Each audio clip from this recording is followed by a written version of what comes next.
Many celebrities have their signature styles, which make them look different from others. For example, red lipstick has become a signature style of the Hollywood actress Taylor Swift. In Bollywood, Sadhana, who created magic on the screen in the 1960s, became iconic with her hair bangs. Her hairstyle actually became known as Sadhana cut and grew into a signature mark of her beauty. In this video, I'll talk about signature sounds of Urdu. The sounds that are unique and that make Urdu different from other South Asian languages on the spoken level.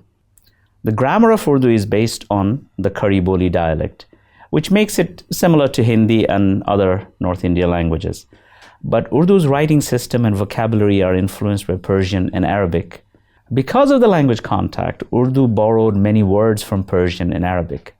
Many of them were related to poetry, history, and philosophy, but many are very common words that even uneducated people can use. For example, qalam, khoon, mazboot, gharib, faida, etc. Notice that these words have the sounds kha, qa, za, gha, and fa. Now, these sounds do not exist in other North Indian languages. So along with these words came the signature sounds of Urdu. And these sounds are written with the letters fe, ze, khe, ghain, qaf, and zhe. These sounds are pronounced in Urdu like Arabic and Persian, and they give Urdu a very unique acoustic flavor. Let's just start with the sound fa, or the letter fe.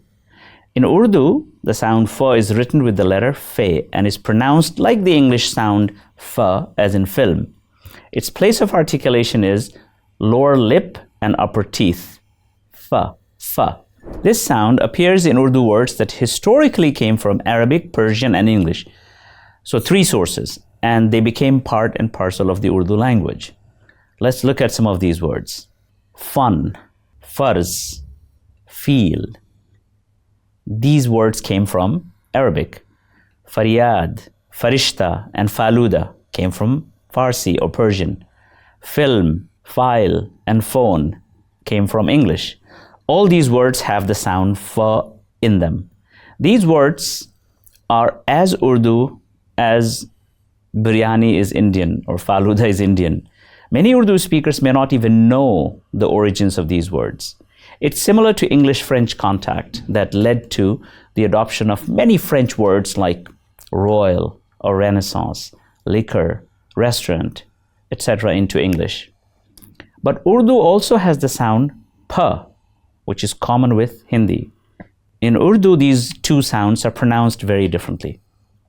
This difference is not to be taken lightly because fun with a fa in Urdu means art, but pun with a pa means hood of the snake. Be careful, a small mispronunciation can turn your art into a snake. Inshallah Khain Shah, a noted poet and linguist of the late 18th century, in his book Darya-e-Latafat gives examples of a Chuni Amal from Delhi who mispronounces Faizabad as Pajabad. Recently, many people have started to mix the 2 sounds because they seem to be confused. They pronounce fa in words where there is actually pa. For example, pal and pool are often heard as fal and fool. So don't be fooled by the sound fa. It is not everywhere. Sagar Khayyami, an amazing Mazahia poet, has a funny poem on the mispronunciation of fa as pa. When the female Urdu name Fasana, which means story, is pronounced with a pa, it sounds very much like pasana, meaning to trap someone. Talaffuz ki kharabi ka natija, zamana ko jamana keh raha tha, pita ashiq fasane ki gali mein, fasana ko fasana keh raha tha. Moral of the story is that if you don't want to be beaten up, pronounce your F correctly. Let's move on to the next sound, z. This is the next signature Urdu sound, z, which sounds like the buzz of a honey bee, like zzz. The sound is a bit confusing because it is written with 4 different letters in Urdu: ze, zad, zo, and zal. So the words zevar, Nazrana, Zaif, and Zafar are written with different letters, but when they're pronounced with the same sound, Z, like the sound of a B, as I said. This sound appears in words of Persian, Arabic, and English origins. So again, 3 sources. Persian, Zevar, Arabic, Zaif, and English, magazine. Urdu also has a sound which is very similar or close to Z, but it's not the same. It is J. Try it with me. Z, J. Z, J. So in Urdu, lahza with a Z sound has a different meaning from lahja with the J sound. Recently, I heard a beautiful ghazal in which the singer mixed up lahja and lahza and ruined the entire poem. I won't name the artist. Lahza means moment and lahja means style. Listen to these 2 words and you will see the difference. Many people think that if it is Urdu, it must be with the sound Z, and they embarrass themselves by pronouncing the word or the name Javed as Zawed. Even more embarrassing is when the name Jalil, meaning majestic, is pronounced as Zalil, which means completely different. It actually means disgraced. Is Urdu the only language that borrowed words from Arabic and Persian? Not really. Many North Indian languages and dialects also borrowed from Arabic and Persian with these sounds. But in these dialects, the sound is mostly pronounced like J. This has led to a perception that Z symbolizes some kind of, education and high culture and so on and so forth. So in fiction and films, you will see that uneducated working class characters are often shown to pronounce words with Z as J. Listen to Muhammad Rafi pronouncing Nazar as Najar in the film Ram or Shyam for the illiterate and rustic character called Shyam. You can also see this when Nusrat Fateh Ali Khan pronounces Khaja Nizamuddin as Khaja Nizamuddin or Nijamuddin. But he does it for a different reason. Let's not forget that. He does this to sound more authentic because the poem is in the earliest stages of Urdu and thus had a different diction. See how Iqbal Bano pronounces Nazar as Najar to create that authenticity of the dialect in which Z actually doesn't exist. Lagi kisi se Najariya. So it's not actually Urdu, because in Urdu we don't say Lagi, it would be probably Lagi. And to capture that authenticity, she pronounces Z as J and pronounces Nazar as Najar or Najariya. Moving on, let's move to the third sound, Kh. The third signature sound, Kh, appears in your dream. Well, I didn't mean that it is not real. It appears in the Urdu word khab, which means dream. So without this sound, you cannot really achieve your khubsurat khab, a beautiful dream. The sound is Kh. Listen to it. Kh. The sound Kh is produced lower in the throat. It is written with the letter Khe. The sound appears only in words of Persian and Arabic origin. This sound does not exist in English. The word khasta or kharidna, khandan, these 3 words are borrowed from Persian and have the sound Kh. Now Arabic words like khalis or kharab or khazana also have the sound Kh. Now this sound is different from the common Urdu Hindi sound K, written with the chashmi-he. In Urdu, khal with a Kh means black spot on the face, but kal means skin. So see, a small difference can make such a huge difference in meaning. Similarly, khudai means lordship from the word khuda, but khudai means digging, which is going around in Delhi all the time. Be careful with them as the slight difference has huge consequences for meaning. Some of the words with the sound kh are so common that they are found in Hindi and other North Indian languages as well. For example, kharab, khali, kharidna, khulasa, khub, khorak. These words you will find them in Indian languages, whether they are Hindi or Bhojpuri or Maghi or other dialects in UP. Ordinary speakers of Hindi may not know the Sanskrit-derived words for them. The Sanskrit-derived word for khali is rikt, but you will never hear it in common usage, as in meri jeb rikt hai. If you said it, you will only get a weird look from your friends. Many Urdu names have this sound, kha. Urdu poet Khaja Mir Dard, Bollywood musician Khayyam, and famous poet and musician Amir Khusro, their names have the sound kha. The word also appears in the poetic word like khana kharab. Tapkega lohu aur mere deed-e tarse, dhadkega dile khana kharab aur zyada. What a beautiful couplet. Khana kharab here means a devastated heart. But then what about Urdu words such as these that combine kha with Sanskrit origin ta? These words are not of Arabic or Persian origin. They actually come from Sanskrit, yet they have the sound kha in them. It is rare to have a word that have ta from Sanskrit and kha from Arabic. That is why when you open an Urdu dictionary with the letters te and khe together, you will only find a handful of words. So why did this marriage between Sanskrit and Arabic happen? Well, this happened because of the high prestige of Urdu and Persian words.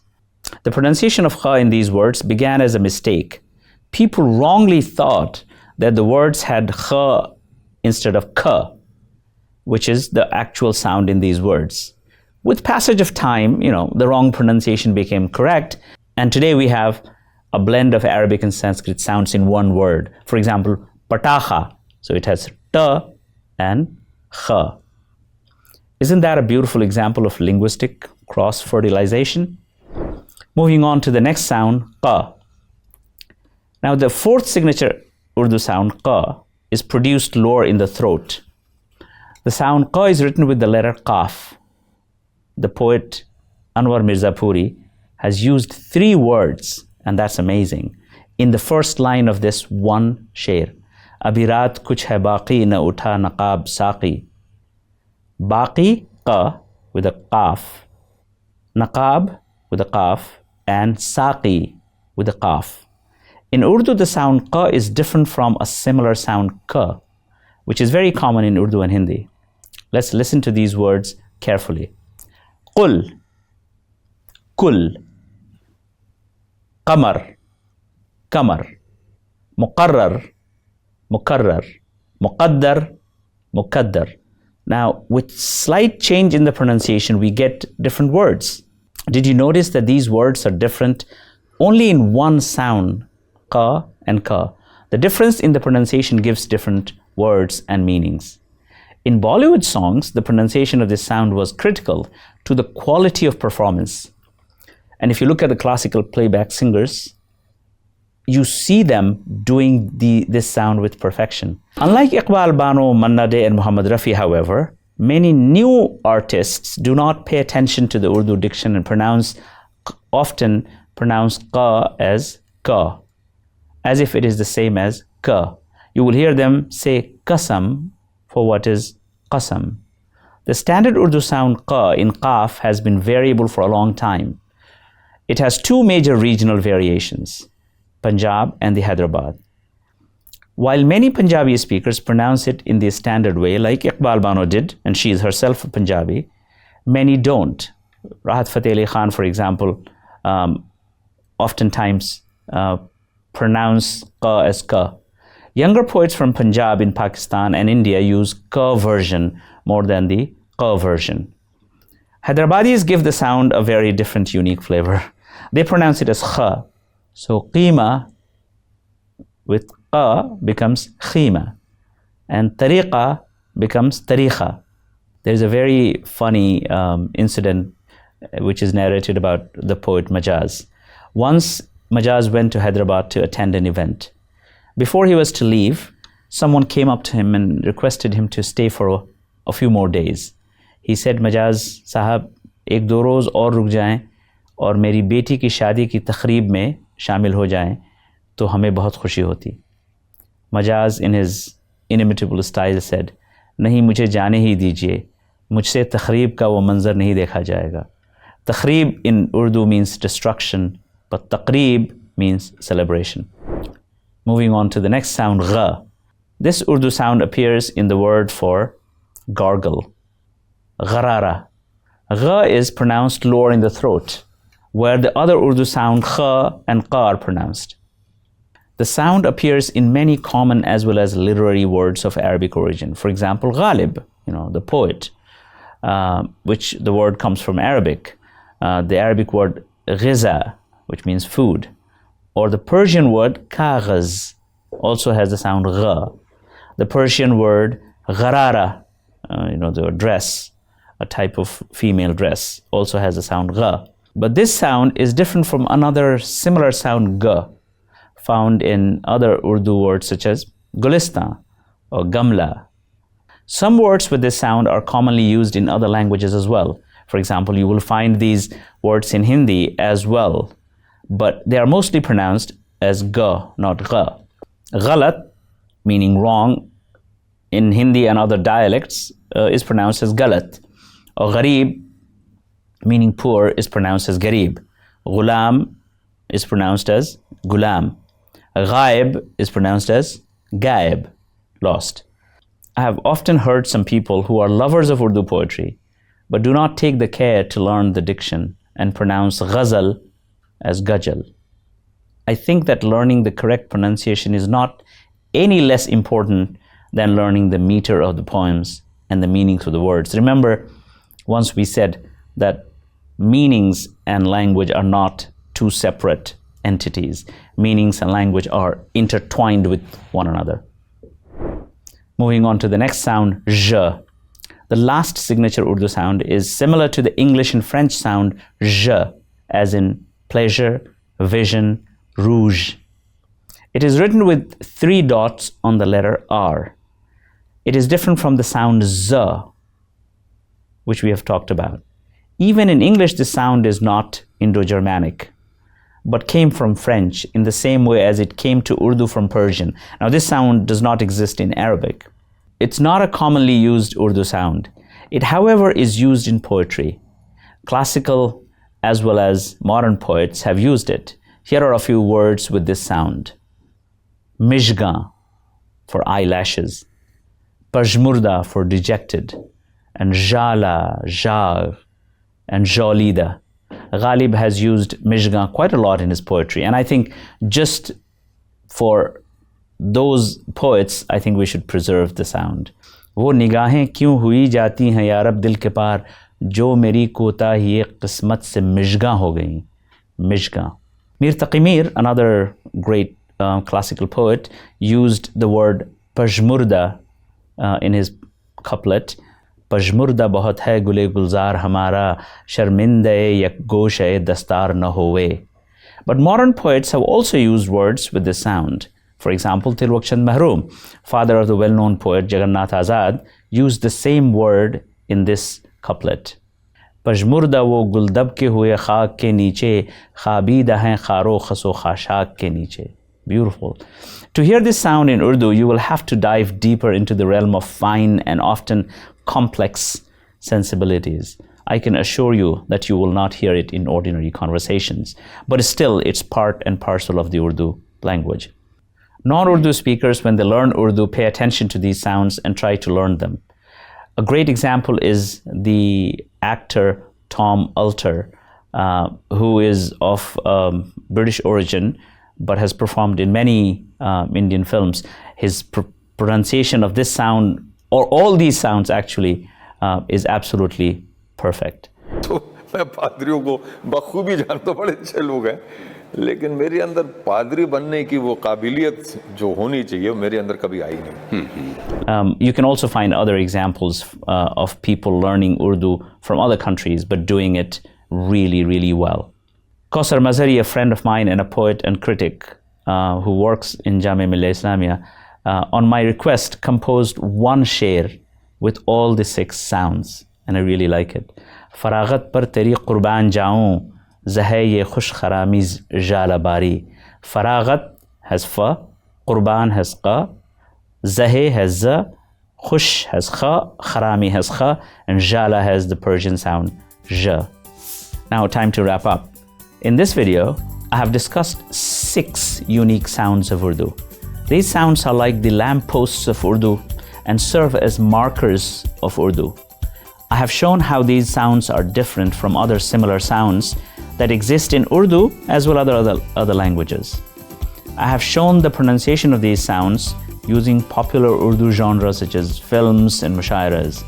The power and impact of these sounds in popular poetry show how critical they are for the treasure trove of Urdu poetry at large.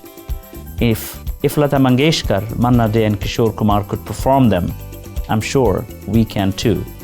Our goal is much more ambitious than that of the singers.